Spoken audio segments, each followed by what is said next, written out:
वज़ीर-ए-आज़म नरेंद्र मोदी ने आज वीडियो कॉन्फ्रेंसिंग के जरिए मशरिकी डेडिकेटेड फ्रेट कॉरिडोर का किया इफ्तिताह। कहा, आज का दिन भारतीय रेल के काबिल फख्र तारीख को 21वीं सदी की नई पहचान देने वाला है।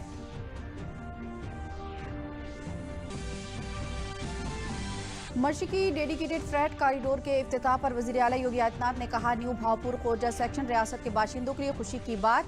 कहा, ये नया सेक्शन मौजूदा कानपुर दिल्ली में लाइन से भी भीड़ भाड़ कर देगा कम।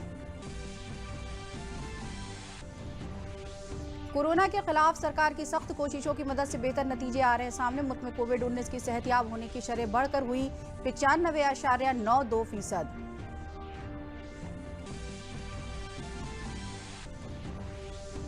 और मेलबर्न में टीम इंडिया ने मेजबान ऑस्ट्रेलिया को दी मात। 8 विकेट से दूसरा टेस्ट जीतकर एडिलेड में मिली हार का लिया बदला।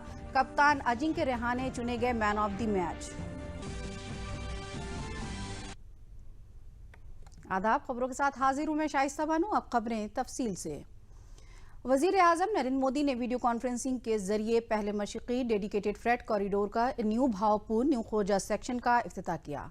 EDFC का 351 किलोमीटर लंबा न्यू भावपुर न्यू खोजा सेक्शन 5,750 करोड़ रुपए की लागत से बनाया गया है। ये सेक्शन मौजूदा कानपुर दिल्ली में लाइन पर भी भीड़ भाड़ कम करने में मददगार होगा और भारतीय रेलवे को तेज ट्रेन चलाने में मदद करेगा। इस मौके पर मरकजी वजीर पीयूष गोयल के अलावा रियासत के गवर्नर आनंदीबेन पटेल और वजीर आला योगी आदित्यनाथ भी मौजूद रहे। प्रोग्राम में वजीर आजम नरेंद्र मोदी ने प्रयागराज में EDFC के ऑपरेशनल कंट्रोल मरकज OCC का भी इफ्तिताह किया।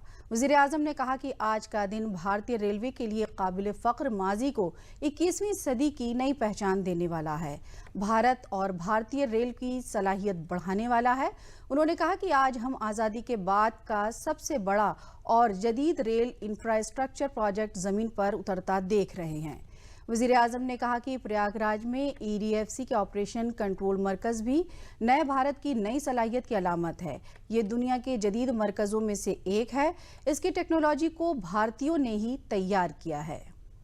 माल गाड़ियों के लिए बनी इस प्रकार की विशेष सुविधाओं से एक तो भारत में यात्री ट्रेन की लेट लतीफी समस्या कम होगी। दूसरा ये कि इससे मालगाड़ी की स्पीड भी 3 गुना से ज्यादा हो जाएगी और मालगाड़ियां पहले से 2 गुना तक सामान की ढुलाई कर पाएगी, क्योंकि इन ट्रैक पर डबल डेकर यानी डिब्बे के ऊपर डिब्बा ऐसी मालगाड़ियां चलाई जा सकेगी। मालगाड़ियां जब समय पर पहुंचती और पहुंचेगी तो हमारा लॉजिस्टिक नेटवर्क सस्ता होता जाएगा। हमारा सामान पहुंचाने का जो खर्च है वो कम होने के कारण सामान सस्ता होगा, जिसका हमारे निर्यात को लाभ होगा। यही नहीं, देश में उद्योग के लिए बेहतर माहौल बनेगा, ईज ऑफ डूइंग बिजनेस बढ़ेगी, निवेश के लिए भारत और आकर्षक बनेगा। देश में रोजगार के, स्वरोजगार के अनेक नए अवसर भी तैयार होंगे।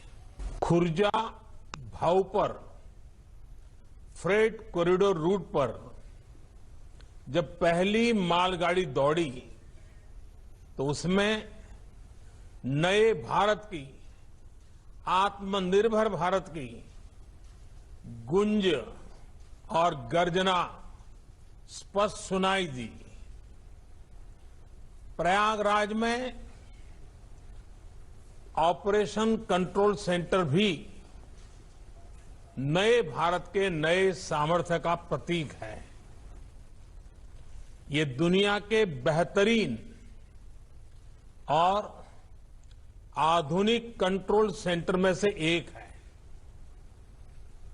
और ये सुनकर किसी को भी गर्व होगा कि इसमें मैनेजमेंट और डेटा से जुड़ी जो टेक्नोलॉजी है वो भारत में ही तैयार की गई है। भारतीयों ने ही उसको तैयार किया है। हमने ऐलान करके भूल जाने वाली राजनीति को बदला। हमने रेल ट्रैक पर निवेश किया, रेलवे नेटवर्क को हजारों मानव रहित फाटकों से मुक्त किया, रेलवे ट्रैक को तेज गति से चलने वाली ट्रेनों के लिए तैयार किया। रेलवे नेटवर्क के चौड़ीकरण और बिजलीकरण दोनों पर फोकस किया। आज वंदे भारत एक्सप्रेस जैसी सेमी हाई स्पीड ट्रेन भी चल रही है और भारतीय रेल पहले से कहीं अधिक सुरक्षित भी हुई है। साथियों, बीते सालों में रेलवे में हर स्तर पर रिफॉर्म्स किए गए हैं। रेलवे में स्वच्छता हो, बेहतर खाना पीना हो या फिर दूसरी सुविधाएं, फर्क आज साफ नजर आता है। इसी तरह रेलवे से जुड़ी मैन्युफैक्चरिंग में भारत ने आत्मनिर्भरता की बहुत बड़ी छलांग लगाई है। भारत आधुनिक ट्रेनों का निर्माण अब अपने लिए भी कर रहा है और निर्यात भी कर रहा है। मशक़ी डेडिकेटेड फ्रेट कॉरिडोर के इफ्तिताह के मौके पर वज़ीर आला योगी आदित्यनाथ ने कहा कि वज़ीर आज़म नरेंद्र मोदी की क़यादत में भारतीय रेल तरक्की की पटरी पर दौड़ रही है। वज़ीर आज़म ने मशक़ी डेडिकेटेड फ्रेट कॉरिडोर के न्यू भावपुर न्यू खोजा सेक्शन आज मुल्क के सुपुर्द किया है। रियासत के बाशिंदों के लिए ये एक खुशी की बात है। उन्होंने कहा कि वज़ीर आज़म ने आज प्रयागराज में EDFC के ऑपरेशन कंट्रोल सेंटर का इफ्तिताह किया। इससे इलाके की तरक्की को बढ़ावा मिलेगा। ये सेंटर रोजगार के नए मौके भी पैदा करेगा। ये रेलों की रफ्तार बढ़ाने में भी मददगार होगा।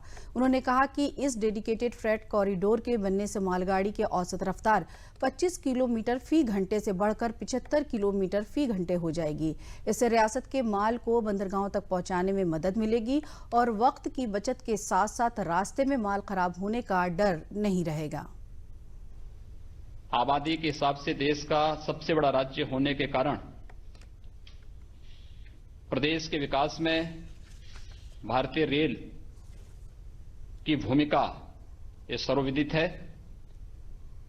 बड़े रेल नेटवर्क के साथ ही उत्तर प्रदेश भारतीय रेल के परिचालन में अपना एक विशिष्ट स्थान भी रखता है। 4 क्षेत्रीय रेलों द्वारा सेवित हमारे प्रदेश में रायबरेली स्थित मॉडर्न कोच फैक्ट्री एवं वाराणसी स्थित diesel locomotive works production units है। उत्तर प्रदेश में आवागमन के त्वरित साधन की दृष्टि से भारतीय रेल का जो महत्वपूर्ण योगदान है, हमारे लिए आज का दिन महत्वपूर्ण इसलिए भी है कि आज आदरणीय प्रधानमंत्री जी के कर कमलों से डेडिकेटेड फ्रेट कॉरिडोर के जो पहले खंड का न्यू खुर्जा न्यू भावपुर आज राष्ट्र को समर्पित होने वाला है। यह प्रदेश के लिए अत्यंत महत्वपूर्ण है क्योंकि dedicated freight corridor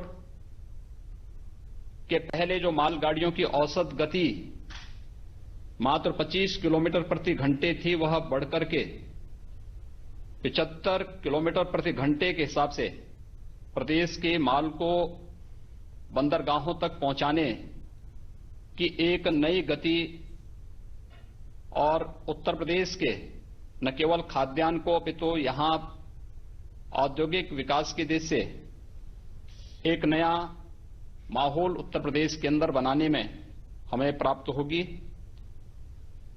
Uttar Pradesh जैसे लैंडलॉक्ड राज्य के लिए इस फ्रेट कॉरिडोर के महत्व को हम सभी इसके महत्व को समझ सकते हैं और ये हमारे लिए इसलिए भी महत्वपूर्ण है कि ईस्टर्न डेडिकेटेड फ्रेट कॉरिडोर का 75% जो भाग है वह उत्तर प्रदेश से होकर के जाता है। उत्तर प्रदेश में ईस्टर्न और वेस्टर्न फ्रेट कॉरिडोर का जंक्शन भी है जो प्रदेश स्थित औद्योगिक इकाइयों के लिए अत्यंत लाभकारी सिद्ध होगा तथा लॉजिस्टिक क्षेत्र में भी हमें नए अवसर सृजित करने का एक हमें अवसर प्रदान कर रहे हैं। फ्रेट कॉरिडोर का आज का ये उद्घाटन आदरणीय प्रधानमंत्री जी के कर कमलों से हो रहा है। विगत 11 वर्षों से चली इस परियोजना में जो गति पिछले 5-6 वर्षों के अंदर आई, यह अभूतपूर्व है, अभिनंदनीय है। कानपुर देहात जिले में न्यू भावपुर स्टेशन पर आज वजीर आजम नरेंद्र मोदी ने वीडियो कॉन्फ्रेंसिंग से new Khurja new Bhavpur dedicated freight corridor का इफ्तिताह किया।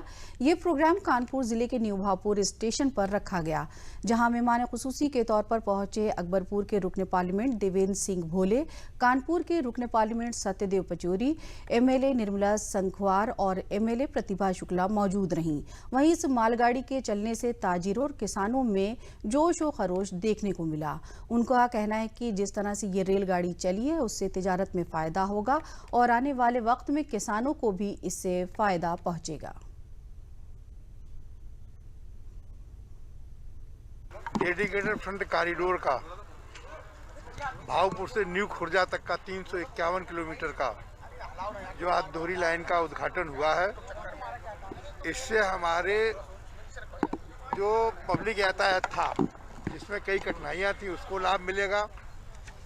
देश में किसानों के द्वारा उत्पादित माल को, हमारे उद्योगों द्वारा उत्पादित माल को आने में, लाने में, ले जाने में सुविधा होगी, मूल्य कम होगा, भाड़ा कम लगेगा और जब मूल्य कम होगा किसी का तो आपको उपभोक्ता को लाभ मिलेगा। और ये भारत के प्रधानमंत्री नरेंद्र मोदी जी के कर कमलों के द्वारा ये जनता को समर्पित किया गया है। उसके लिए मैं अकबरपुर लोकसभा क्षेत्र की ओर से कानपुर देहात और कानपुर नगर से उन्हें बहुत बहुत बधाई, उनका अभिनंदन करना चाहता हूँ। तो मैं प्रधानमंत्री जी को धन्यवाद देना चाहता हूँ कि उत्तर प्रदेश में हमारे कानपुर देहात जनपद में इतनी बड़ी सौगात दी है। इससे अनेक प्रकार के लाभ हैं, व्यापारियों को बहुत बड़े लाभ हैं। जो भाड़ा अपव्यय होता था, 4 दिन 5 दिन लेट गाड़ी आती थी, जल्दी आके वो भाड़ा कम लगेगा और जो सीधे जनता को लाभ होगा। जो इस डायरेक्ट फ्रेट कॉरिडोर का जो उद्घाटन हुआ है, इससे हमारे व्यापारियों को, किसानों को और जो भी लोग रोजगार से संबंधित हैं उनको बहुत लाभ होगा, क्योंकि माल भाड़ा परियोजना के अंतर्गत ही ये सारी चीज़ें आती हैं। और ये हमारे माननीय प्रधानमंत्री जी का बहुत बड़ा योगदान रहा है देश के लिए और देश के लोगों के लिए। इससे हमारे देश की उन्नति होगी और प्रगति की ओर देश जाएगा।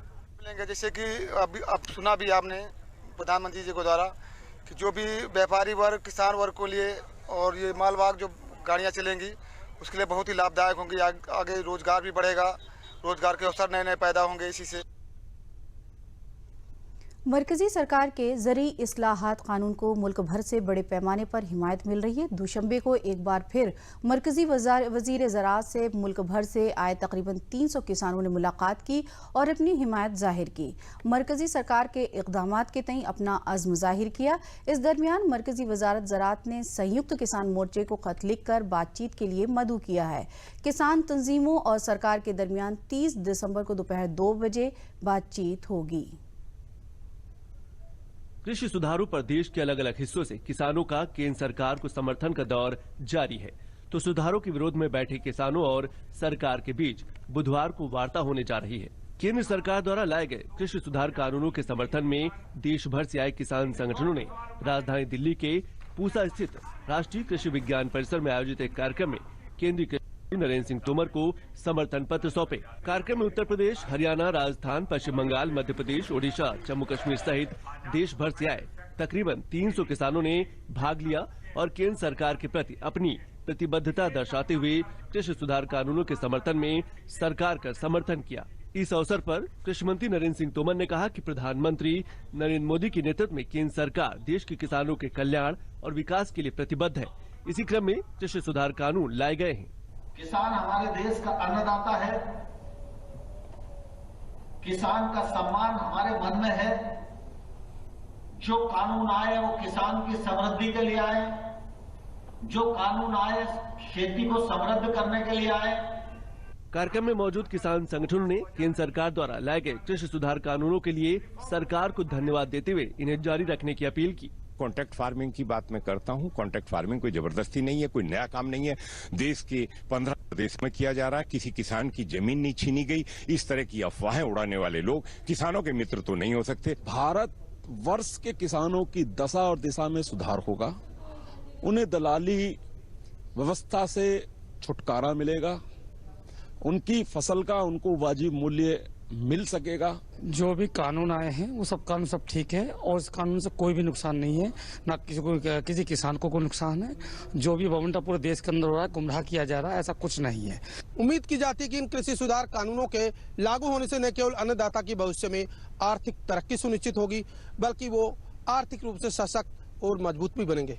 इस बीच बुधवार को कृषि सुधारों के खिलाफ आंदोलन कर रहे किसानों और केंद्र सरकार के बीच 7वें दौर की वार्ता होगी।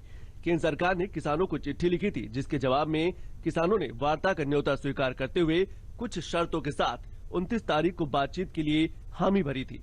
अब सरकार ने संयुक्त किसान मोर्चा को खत लिखकर बताया है कि 30 दिसंबर को दोपहर 2 बजे दिल्ली के विज्ञान भवन में वार्ता के लिए आए। कृषि मंत्रालय के सचिव संजय अग्रवाल की जारी चिट्ठी में कहा गया है कि सरकार साफ नियत और खुले मन से प्रासंगिक मुद्दों के तर्कपूर्ण समाधान करने को लेकर प्रतिबद्ध है। बैठक में किसानों की ओर से भेजे विवरण के मुताबिक तीनों कृषि कानूनों, एमएसपी की खरीद व्यवस्था के साथ ही राष्ट्रीय राजधानी क्षेत्र और आसपास के क्षेत्रों में वायु गुणवत्ता प्रबंधन के लिए आयोग अध्यादेश 2020 और विद्युत संशोधन विधेयक 2020 में किसानों से संबंधित मुद्दों पर विस्तृत चर्चा होगी। सरकार को उम्मीद है कि इस वार्ता से हल निकलेगा। जो बिल है इसके अंदर जो अच्छी बातें हैं निश्चित रूप से उसके बाद में भी अगर संशोधन की आवश्यकता है तो अगर वो बात कोई ऐसी रखेंगे अगर उसमें, तो निश्चित रूप से उसको भारत सरकार विचार करेगी और बातचीत से ही हल निकलना है। इस बीच दिल्ली की सीमाओं पर किसानों का आंदोलन जारी है। किसानों के आंदोलन की वजह से लोगों को भारी दिक्कतों का भी सामना करना पड़ रहा है। वजीर आला योगी आदित्यनाथ ने कल गोंडा में भारतीय जनता पार्टी के सीनियर लीडर और साबिक रुकन पार्लियामेंट सत्यदेव सिंह की 13वीं भोज संस्कार में पहुंचे और अनजानी रहनुमा को खराज अकीदत पेश किया। इससे पहले वजीर आला योगी आदित्यनाथ ने गोंडा पहुंचकर सर्किट हाउस में भारतीय जनता पार्टी की देवी पाटन डिवीजन के ओहदेदारान, मेंबरान असेंबली और रुकन पार्लियामेंट के साथ मीटिंग की।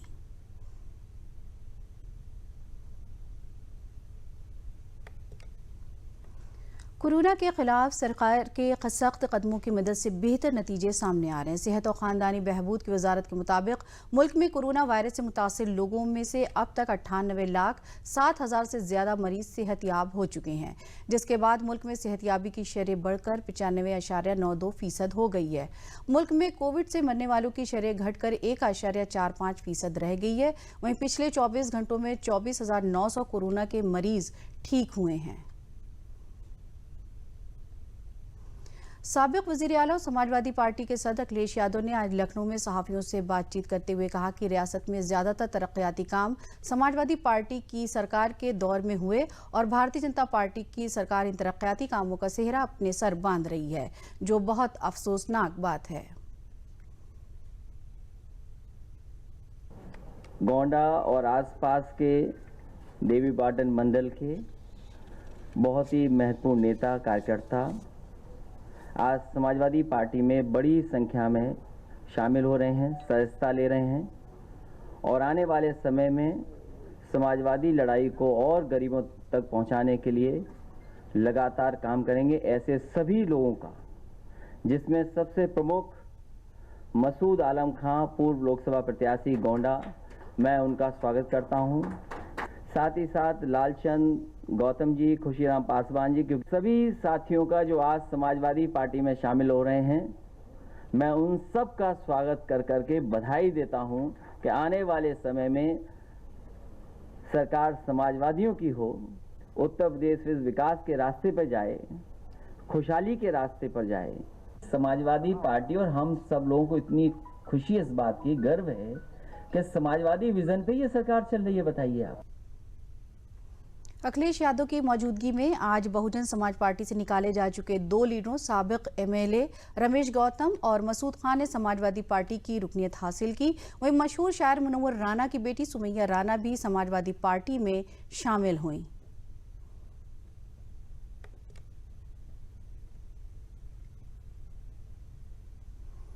और बात करते हैं मेलबर्न टेस्ट में ऑस्ट्रेलिया के खिलाफ टीम इंडिया की तारीखी जीत की। भारत ने ऑस्ट्रेलिया के हाथों पहले टेस्ट में मिली करारी हार का बदला मेलबर्न में हुए दूसरे टेस्ट में ले लिया है। टीम इंडिया ने मेलबर्न टेस्ट में मेजबान ऑस्ट्रेलिया को 8 विकेट से हराया। इसके साथ भारत ने 4 मैच की सीरीज को 1-1 की बराबरी पर ला दिया है। मैच में शानदार सेंचुरी लगाने वाले भारतीय कप्तान अजिंक्य रहाणे को मैन ऑफ द मैच चुना गया। बरेली में हयाती खेती के रहनुमा कहे जाने वाले ग्राम मुसिया नगला के किसान निहाल सिंह का हयाती गुड़ प्लांट आज दोनों लोगों की बहस का मौजू बना हुआ है। बरेली की ज़मीन पर हयाती तरीके से मेंथिया, तुलसी, लेमन ग्रास और कई दीगर अद्वियाती फसलों की खेती किसानों से करवाकर इन फसलों को बरामद करने वाले निहाल सिंह ने इस बार हयाती गुड़ बनाने का प्लांट लगाया है। तकरीबन 3000 किसानों से हयाती गन्ने की फसल तैयार करवाई है। इसके लिए हयाती खेती की टेक्नोलॉजी की जानकारी के साथ ही ज़रूरी सामान भी किसानों को दस्तयाब करवाया गया है। निहाल सिंह किसानों की तैयार फसल को भी ऊंचे दामों में खरीद कर हयाती गुड़ और हयाती चीनी की पैदावार कर रहे हैं, जिसकी बाजार में खूब मांग है। आज मेरे साथ लगभग 4000 किसान हैं, जिनसे मैं जैविक खेती कराकर उनके उत्पादों को एक प्रीमियम रेट पे खरीद के और बाहर एक्सपोर्ट भी कर रहा हूँ। ये जैविक गुड़ बनाने का पूरा प्रोसेस ये है कि हम किसानों से, हमारी टीम वहाँ जाती है, उनसे गन्ना उगवाती है। गन्ना उगाने में भी हम उनका पूरा सहयोग करते हैं, बीज से लेके खाद से लेके हम यहाँ जैविक खाद उनको सब्सिडी रेट पे उपलब्ध कराते हैं। उससे जो गन्ना उत्पादन होता है उसको हम प्रीमियम रेट पर खरीद के मार्केट रेट से 10% उसको एक्स्ट्रा हम बोनस देते हैं और वो गन्ना यहाँ आके प्रोसेस होता है, जिससे ये जैविक गुड़ और ये बनता है। निहाल भैया ने मैं बेरोजगार था, मुझे यहाँ पर Palasi farm unit, jaggery unit पे लगाया है और मेरे साथ साथ 35 मेरे भाई लोग भी और भी काम कर रहे हैं। जो जैगरी हम यहाँ बना रहे हैं वो रसायन मुक्त बना रहे हैं। यहाँ आके हमने काफ़ी ऐसा रोज़गार सीखा है जिनकी हमारे लिए जानकारी तो थी, लेकिन प्रैक्टिकली हम उसे नहीं सीख पाए थे। लेकिन आज हम ये सारी चीज़ उनके रहते हुए कर पा रहे हैं और इसके लिए प्रोसेस भी करवा रहे हैं सारा गुड़ का। इधर हम यहाँ आज अपने ट्रैक्टर ट्रॉली से गन्ना लेकर के आए हैं। हम जैविक पद्धति से गन्ना की खेती करते हैं। हमारे जैसे हजारों किसान जुड़े हुए हैं। यहाँ गन्ना का जो रेट है वो बहुत अच्छा मिल रहा है हम लोगों को, 325 रुपया प्रति कुंटल। ऊपर से 10% बोनस भी मिलता है हम लोगों को। जैविक पद्धति पे हमको खाद लगाने के लिए मिलती है, यहाँ से वर्मी कंपोस्ट भी मिलती है और अच्छा उत्पादन ले रहे हैं हम गन्ने का। आमों के लिए दुनिया भर में मशहूर मलियाबाद में आमों के बागों में कब्ल अज़ वक्त बोर निकलने से आम बागबानों में मायूसी की लहर दौड़ गई है। गर्म आबो हवा वाले मरकजी बागबानी इदारे रहमान खेड़ा के डायरेक्टर डॉक्टर शैलेंद्र राजन ने बताया कि आमों के बागों में आम बागबानों के जरिए कल्टार दवा का बेवक्त छिड़काव और मौसम के उतार चढ़ाव की वजह से कब्ल अज़ वक्त बौर निकल आया है, जो सर्दी की वजह से काला पड़कर खत्म हो जाता है, जिससे उस साल वक्त से दूसरा बौर न निकलने की वजह से बागबानों को नुकसान उठाना पड़ता है। इस कब्ल अज़ वक्त बौर को बचाने का कोई तरीका अभी तक नहीं मिल पाया है। इस साल कुछ विचित्र सी दशा है और आम के बौर बहुत पहले ही आ गए हैं।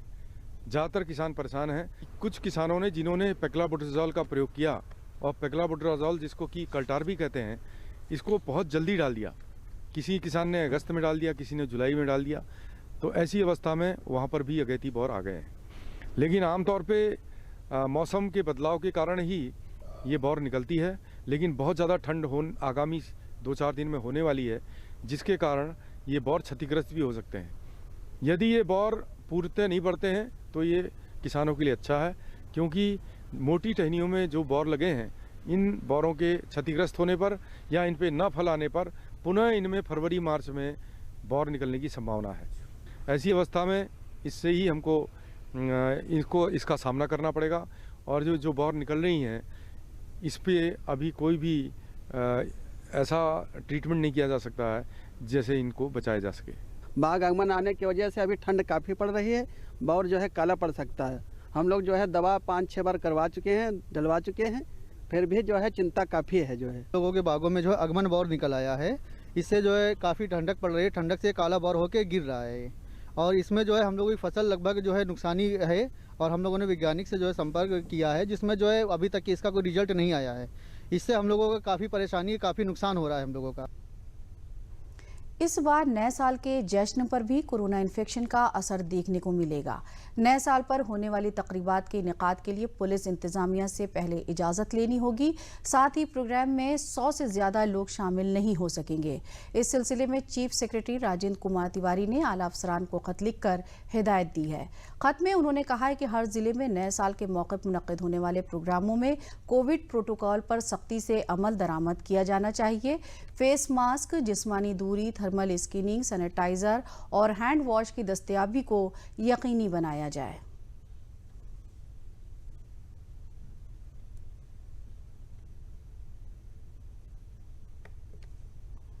माली साल 2019-20 का इनकम टैक्स रिटर्न फाइल करने की आखिरी तारीख 31 दिसंबर 2020 है। अगर आपने अब तक रिटर्न दाखिल नहीं किया है तो जल्दी ऐसा कर दे। वजह यह है कि इस साल पिछले साल के मुकाबले मुकर्ररा वक्त के बाद रिटर्न फाइल करने पर दोगुनी पेनल्टी देनी होगी। अगर आप 31 दिसंबर के बाद ITR फाइल करते हैं तो इस बार 10,000 रुपये की पेनल्टी देनी होगी। ये गुज़िश्ता साल से अलग है। डेडलाइन गुजर जाने के बाद कुछ महीनों के अंदर रिटर्न फाइल करने पर 5,000 रुपये की पेनल्टी देनी पड़ती थी। अगर नेट टोटल इनकम 5 लाख रुपए से ज्यादा नहीं है तो 1,000 रुपये लेट फाइलिंग फीस लगेगी। और अब आखिर में अहम खबरें एक बार फिर। वज़ीर-ए-आज़म नरेंद्र मोदी ने आज वीडियो कॉन्फ्रेंसिंग के जरिए मशरिकी डेडिकेटेड फ्रेट कॉरिडोर का किया इफ्तिताह। कहा, आज का दिन भारतीय रेल के काबिल फख्र तारीख को 21वीं सदी की नई पहचान देने वाला है। मशरिकी डेडिकेटेड फ्रेट कॉरिडोर के इफ्तिताह पर वज़ीर आला योगी आदित्यनाथ ने कहा, न्यू भावपुर खोरजा सेक्शन रियासत के बाशिंदों के लिए खुशी की बात है। कहा, यह नया सेक्शन मौजूदा कानपुर दिल्ली मेन लाइन से भी भीड़ भाड़ कर देगा कम। कोरोना के खिलाफ सरकार की सख्त कोशिशों की मदद से बेहतर नतीजे आ रहे हैं सामने। मुल्क में कोविड-19 की सेहतयाब होने की शरह बढ़कर हुई 95.92%।